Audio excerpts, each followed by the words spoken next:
ဒီနေ့မှာတော့ခင်မီတဲ့မြို့ပြနေထိုင်မှုပုံစံကိုတဆင့်မြင့်တင်ပေးမယ် Premium High Rise Condo နဲ့မိတ်ဆက်ပေးချင်ပါတယ်အဲ့ဒီ condo ကတော့ New Evo RE ပဲဖြစ်ပါတယ်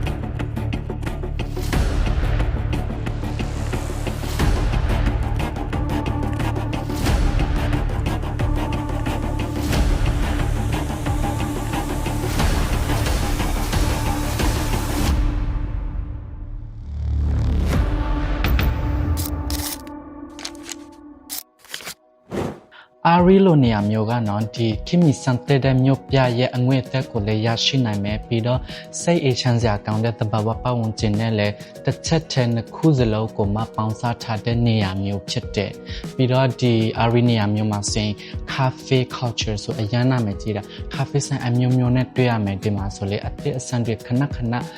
ရှိတဲ့ပြီးတော့ဒီစားသောက်ဆိုင်ဘက်မှာလည်းဆိုင်ကြကြနဲ့ပေါ့နော်စားသောက်ဆိုင်အမျိုးမျိုးလည်းတွေ့ရှိနိုင်တယ်အဲကြောင့်လို့ဒီလို area မျိုးကအရင်ပဲအချက်ချကြတဲ့ area မျိုးထဲမှာပါတယ်ဒါလေးကတော့ဒီ project ရဲ့ model လေးပဲဖြစ်ပါတယ်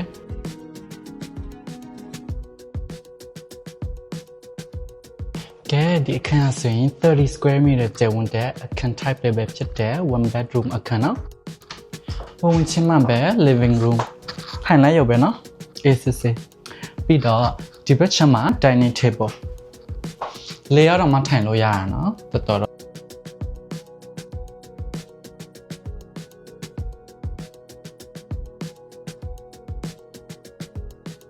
ဒီဘက်ဆိုရင် slide door လေးနဲ့ကပ်ပေးထားတဲ့ kitchen ဆိုရင်လည်း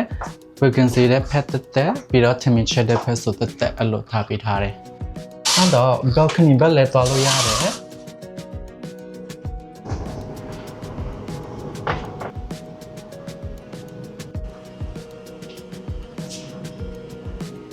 အခုအိတ်ခမ်းလိုက်ပြမယ်နော်ဒါမဲ့အိတ်ခမ်းမရောက်မီမှာဒီလိုလေးနော် walk-in closet လိုမျိုးထားပေးထားတဲ့နေရာရှိမယ်ပြီးတော့အိတ်ခမ်းကတော့ဒီဘက်မှာ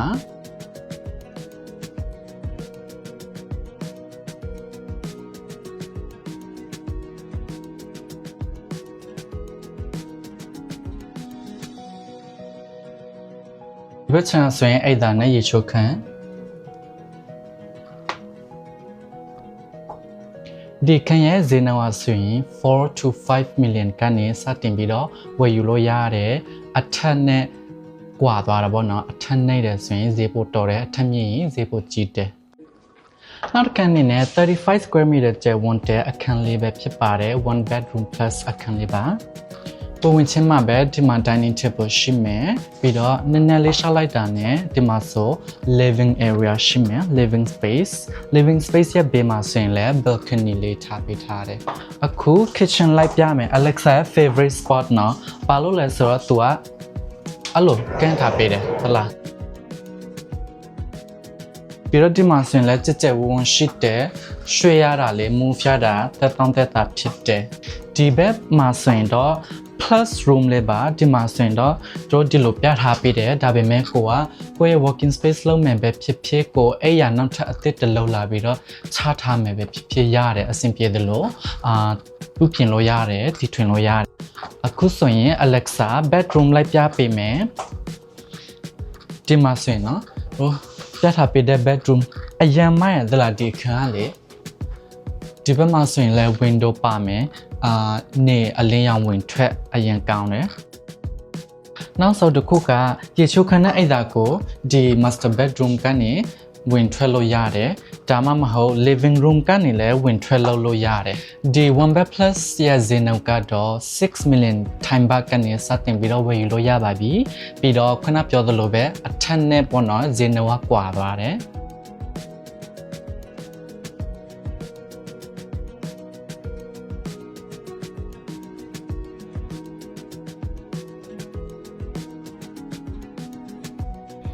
ဒါကတော့ co-working space ပဲဖြစ်ပါတယ်သူကတော့အကျယ်ဖြစ်တဲ့ကြောင့်လူတွေအများကြီး လာပြီးတော့အလုပ်ထိုင်လုပ်လို့ရတယ်ဆာလာထိုင်လုပ်လို့ရတယ်ဒါမှမဟုတ်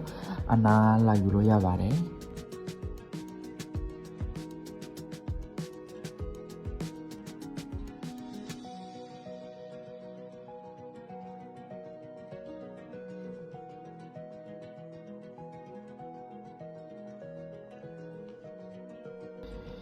ဒါလေးအဆိုရင် Yoga Fly and Training Studio ပဲဖြစ်ပါတယ်အခြားကွန်ဒိုတွေမှာတော့တိတ်ပြီးတော့မမြင်တွေ့ရအောင်เนาะဒါ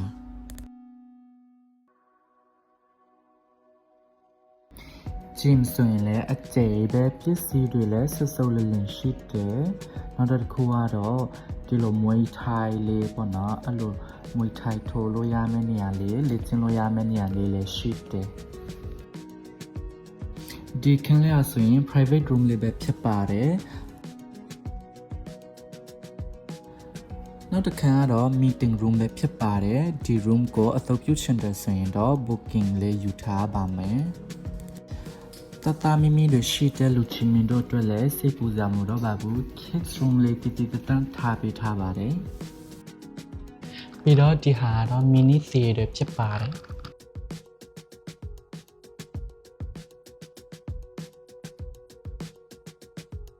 အခုဆိုရင် pool နဲ့ဒီ rooftop garden လိုက်ပြမယ်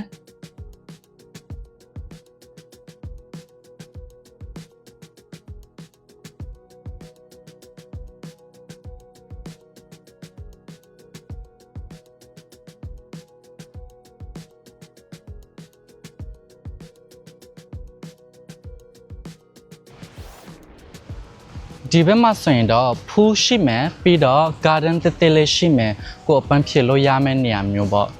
ဒီဟာလေ resort နဲ့တူတယ်တလားဘာဖြစ်ဆိုတော့တိတ်ဆိတ်ညိတ်တဲ့နေရာပဲအပန်းဖြစ်ဖို့အတွက်ဆိုအရင်သင့်တော်တဲ့နေရာ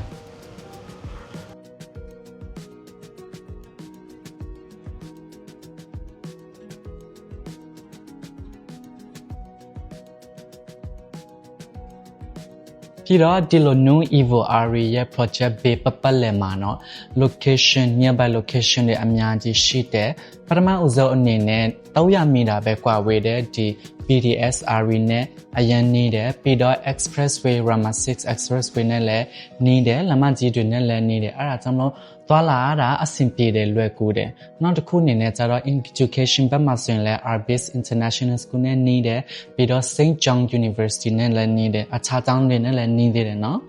နောက်တစ်ခုနေရာနဲ့ကတော့ဒီ shopping mall တို့ lifestyle ဘက်မှာဆိုရင်ဟိုခဏပြောသလိုပဲ cafe culture ဖြစ်တဲ့ area မို့လို့ cafe တွေအရင်များတယ်စားသောက်ဆိုင်တွေလည်းအရင်များတယ်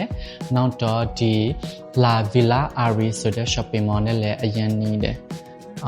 Chatuchak market Chatuchak weekend market နဲ့နေတယ်ပြီးတော့ Ari Ellie market နဲ့လည်းနေတယ်အမှဆိုရင်ကိုလိုချင်တဲ့အရာအသေးအရွက်အသားအငါအကလုံးရနိုင်တဲ့နေရာနောက်တစ်ခုကတော့ဒီစေယုံစေကံဘက်မှာဆိုရင်တော့ Phaya Thai 2 Hospital နဲ့နေတယ်ပြီးတော့ Lachawiti Hospital နဲ့နေတယ်နောက်ဆုံးအနေနဲ့Witch Youth Hospital နဲ့နေပါတယ်နောက်ဆုံးတစ်ခုအနေနဲ့နော် Business Building တို့ Office တို့နဲ့ဘာနဲ့နေလဲဆိုတော့ Pearl Bangkok Tower နဲ့နေတယ် Ari Hills နဲ့လည်းနေတယ်ပြီးတော့အခြားဒီ Government Office တွေနဲ့လည်းအရင်နေတဲ့အတွက်ကြောင့်ဒီနေရာမှာဆိုရင်လူနေတာအရင်များတယ်အဲ့ဒါကြောင့်မလို့ဒီလိုနေရာမှာ investment လုပ်မယ်ဆိုရင်အရင်ဘယ်လိုပြောမလဲ real rental yield အရင်မြတ်တယ်5 to 6% အမှမြင့်တယ်ဒီမှာလေလူကိုယ်တိုင်နေရင်လည်းအရင်အဆင်ပြေတဲ့ပတ်ဝန်းကျင်လမ်းလျှောက်ပြီးတော့ကိုကြိုက်တဲ့နေရာကိုကြိုက်တဲ့အရာဝယ်ယူလို့ရတဲ့နေရာမျိုးနောက်တော့ဒါမှမဟုတ်ရင်ကို rent ပြန်ပြီးတော့အငါတင်ချင်တယ်ဆိုရင်လည်းအငါအရင်သွက်တဲ့ area ပြီးတော့ဒီအခန်းမှာဆိုရင်အငါခါဆိုရင်2100ကနေ4000အထိတောင်မှအခန်းခါမြင့်တဲ့နေရာအဲဒါကြောင့်မို့ Ari လို့အရင်အချက်ချကြတဲ့နေရာမျိုးမှာ investment လုပ်ချင်တဲ့ကိုပိုင်ကွန်ဒိုရချင်တဲ့ဆိုရင်ကျမတို့ရဲ့ Snow White Center ကိုအခုချက်ချင်းပဲဆက်သွယ်လာလိုက်ပါအခန်းကြီးချင်တဲ့ဆိုရင်လည်းကျမတို့ကိုချက်ချင်းလာပြီးတော့ပြောလို့ရတယ်ဘာလို့လဲဆိုတော့ဒီလိုနေရာမျိုးကအရန်ပဲဈေးလက်တန်တယ်ပြီးတော့အငါလည်းတွဲတဲ့နေရာမျိုးအဲဒါကြောင့်မလို့အခုချက်ချင်းပဲ message button ကိုနှိပ်လိုက်ပါ